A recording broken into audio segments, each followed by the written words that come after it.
Today, Zanzibar is a semi-autonomous region of Tanzania, a tropical paradise known for its white beaches, spice markets, and Swahili culture. But few realize how close it came to becoming its own independent nation, a nation that could have changed the entire political map of East Africa.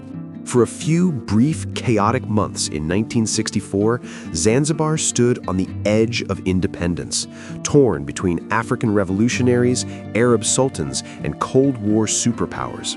This is the story of how one small island nearly broke free and why it ultimately didn't. If you enjoy uncovering Africa's hidden histories, make sure to like and subscribe.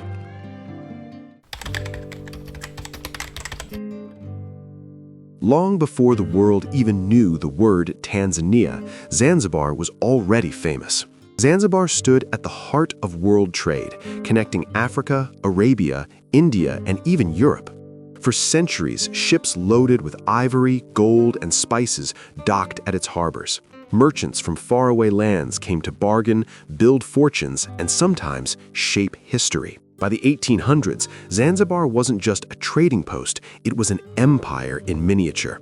The island was ruled by an Arab sultanate from Oman, whose reach stretched across the seas. In fact, the Sultan of Oman was so captivated by Zanzibar's wealth that he moved his capital from Muscat to the island in 1840.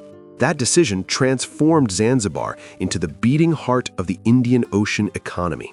Every breeze carried the scent of cloves, the island's gold. Clove plantations covered vast stretches of land, making Zanzibar the world's leading producer.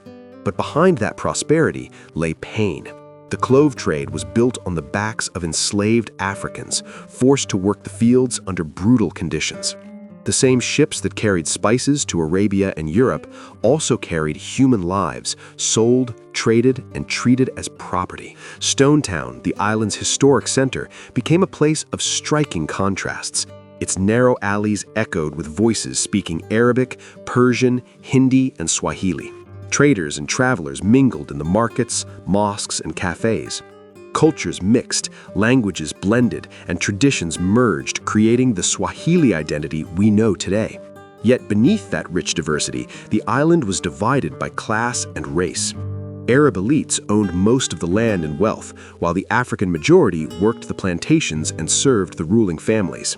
When the British arrived in the late 1800s, they didn't erase these hierarchies, they preserved them. Britain declared Zanzibar a protectorate, abolished a slave trade in name, but kept the Sultan as a symbolic ruler. It was colonial control disguised as partnership. For decades, life on the island carried a fragile calm. But as African nations began winning their independence in the mid-20th century, that calm started to crumble. Whispers of revolution grew louder. People began to ask the question no ruler wanted to hear. Who really owns this island, and who deserves to rule it?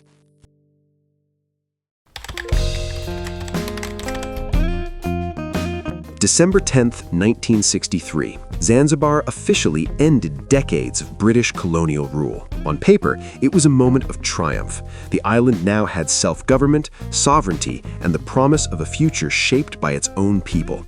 Yet the reality for most Zanzibaris looked very different. Power remained concentrated in the hands of Arab elites, despite the fact that over 90% of the population was African. Many felt that independence had only changed the face of colonialism, rather than dismantled its structures, leaving social and economic inequalities intact. Less than a month later, on January 12, 1964, those tensions reached a breaking point. John Okello, a relatively obscure Ugandan who had risen to revolutionary prominence, led several hundred armed men in a dramatic uprising in Stone Town. The revolutionaries quickly overwhelmed the police, captured key government buildings, and dismantled the Sultan's administration within hours. The shockwaves were immediate and devastating. What followed was violent and chaotic. Thousands of Arabs and South Asians were either killed or forced to flee, while homes, businesses, and properties were seized by revolutionaries. Stone Town, once a bustling hub of merchant wealth and opulence, became a scene of fear, destruction, and vengeance. The Sultan fled by boat, leaving a vacuum that was swiftly filled by the People's Republic of Zanzibar. For For the first time in centuries, Africans held real political power on the island. Yet this newfound control brought immediate challenges. Western nations watched with apprehension, worried that Zanzibar might become another socialist or communist stronghold in Africa. Would the island align with Moscow, Beijing, or other Cold War powers? On the mainland, Tanzanian leader Julius Nyerere observed closely, aware that instability could spill across the water and threaten the fragile unity of Tanganyika and Zanzibar. Within the island, Abeid Karume's government acted quickly. Land was nationalized, political hierarchies were dismantled, and efforts were made to erase the old racial and economic divides. But stability remained fragile. Radical expectations, external pressures, and fears of counter-revolution created a tense and unpredictable environment. Independence had been declared, but governance was not guaranteed, and the island was still vulnerable to internal and external forces alike. Zanzibar in early 1964 stood on a knife's edge. Freedom had been won, yet survival, politically, socially, and economically, was far from assured. The revolution had transformed power overnight, but what came next was a complex struggle to navigate threats from within, challenges from neighbors, and the unpredictable currents of the global Cold War. It was a moment when the promise of independence collided with the harsh realities of history, identity, and geopolitics. Just 3 months after the Zanzibar Revolution, the island's fate took another dramatic turn. On April 26, 1964, Zanzibar and Tanganyika merged to form the United Republic of Tanzania. Julius Nyerere, president of Tanganyika, and Abeid Karume, president of Zanzibar, signed the Articles of Union, officially uniting the two nations. Nyerere became the first president of Tanzania, while Karume assumed the role of first vice president.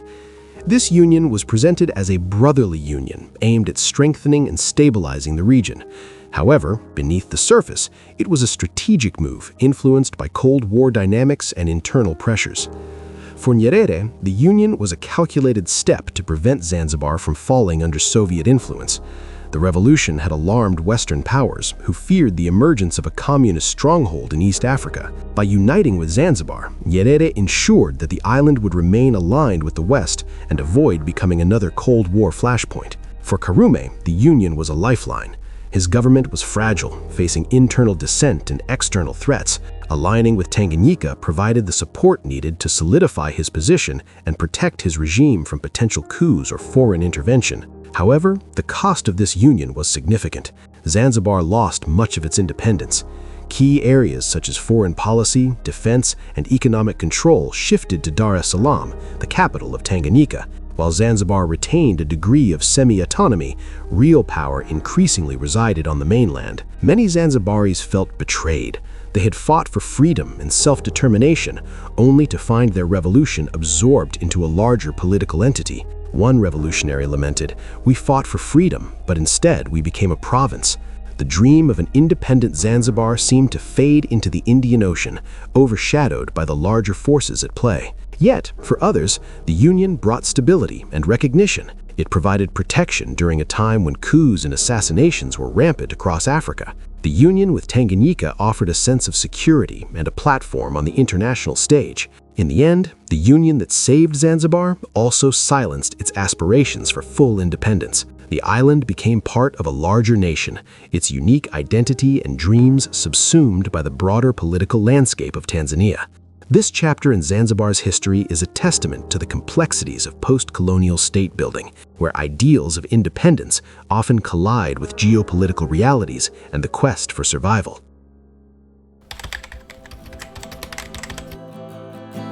Decades have passed since the tumultuous events of the 1960s, but the question still lingers. Was Zanzibar's independence stolen or saved? The answer isn't simple.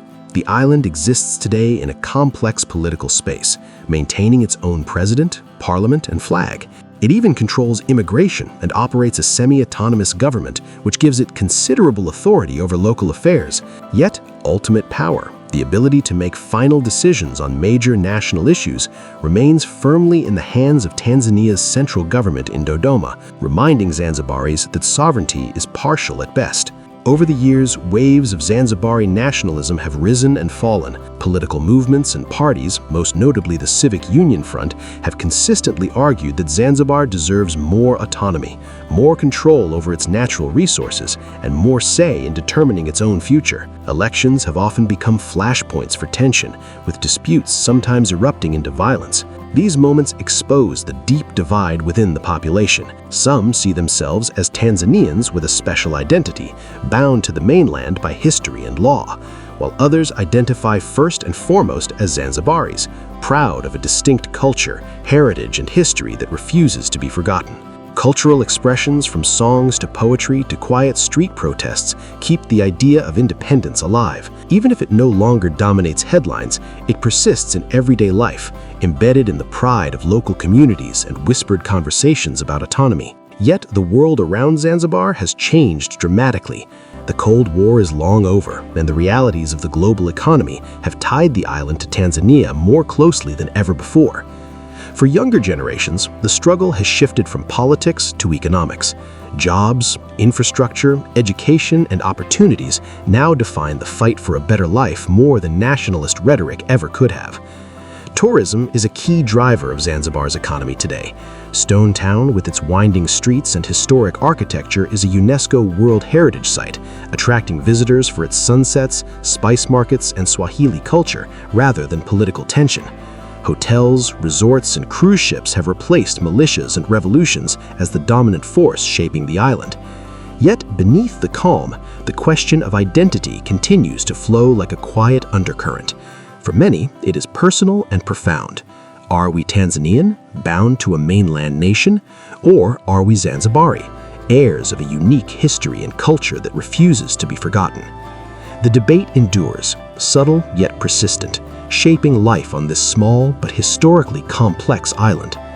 So next time you see the turquoise waters of Zanzibar, remember, beneath that beauty lies a history of rebellion, identity, and the endless question, what does it truly mean to be free?